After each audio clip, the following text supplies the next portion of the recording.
Yeah. Hey friends, this is the MrsVolfie from Our Half Acre Homestead with a tea break. Let's go see what Papa's doing. Oh, wow! Oh my God!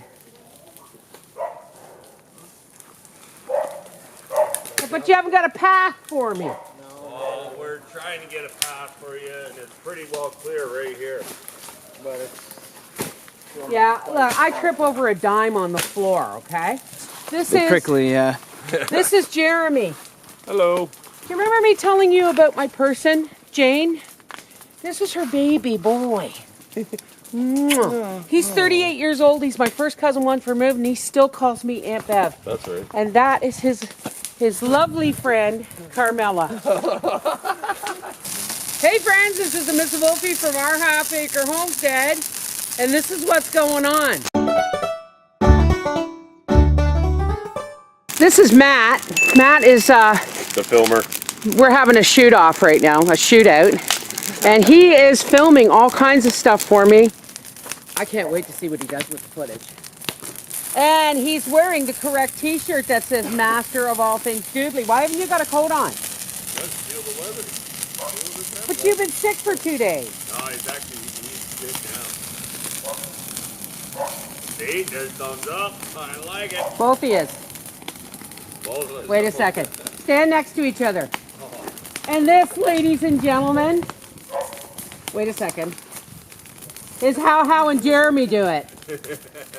Wait a minute. Way back there, Jeremy is standing at the edge of my property line. How cool is that? Well, my dad would go to town every single day at 3 o'clock for his newspaper. Every single day. And I remember missing the bus. I would miss the bus at least once a week. So I could play, you know, phone my dad and say, oh, I missed the bus. I'm going to have a cup of coffee with B, which is our neighbor, B and Jerry. And B and I would sit all day and play Yahtzee. And she'd look at the clock and go, oh, Jerry's going to be home for lunch. Here, you get the vacuum. I'll make the lunch. So I'd vacuum and run around, and she'd, you know, make his lunch, wipe the counters, and it looked like we'd been busy all day, right?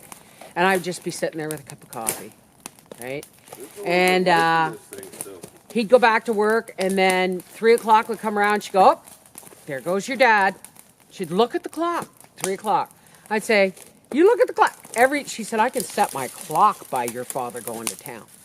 Yeah. I said, really? So one year, Dad went. Years later, Arthur was a baby, and I wasn't living at home, and it was before we met. But Dad went to California to visit my brother, and he got a ride. He got a ride to the airport. He got my brother or a limo company or something, but he left his truck behind in the driveway.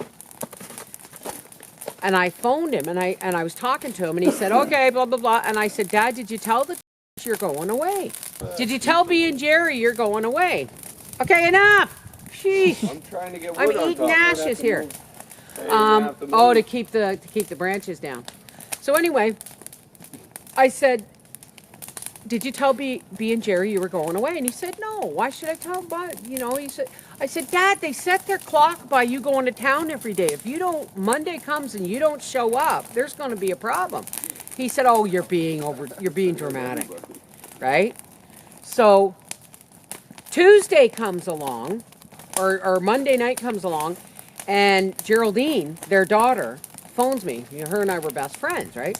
And she said, Bev, Dad's about to call. She said, your father hasn't driven by my parents' house. He hasn't driven by my parents' house. All the lights are off at night, but the truck's in the driveway. Now, my dad's gone over and he's knocked on the door, but he's about to break in a window and call 911.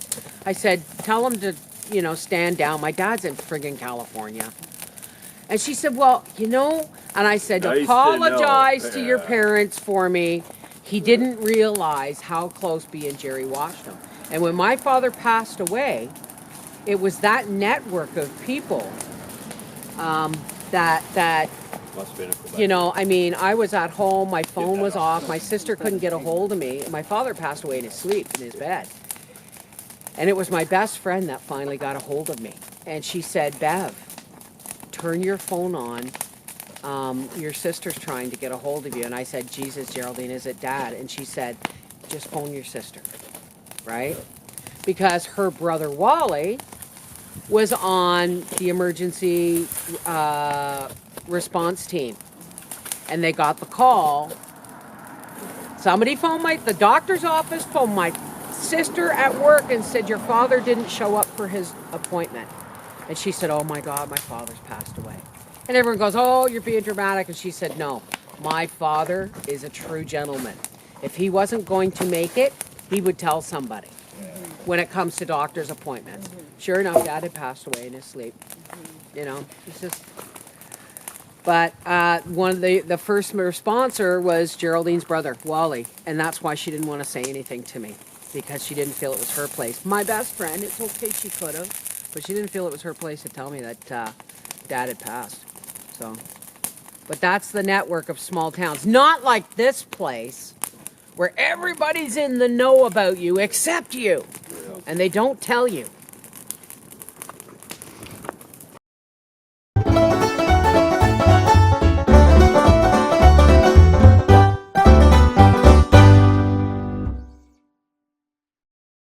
Momo-san is a Japanese kitchen and sushi bar specializing in flame-torched sushi known as aburi style. This quaint restaurant is tucked away on Baldwin Street, which is a restaurant hub especially catering to Asian cuisine.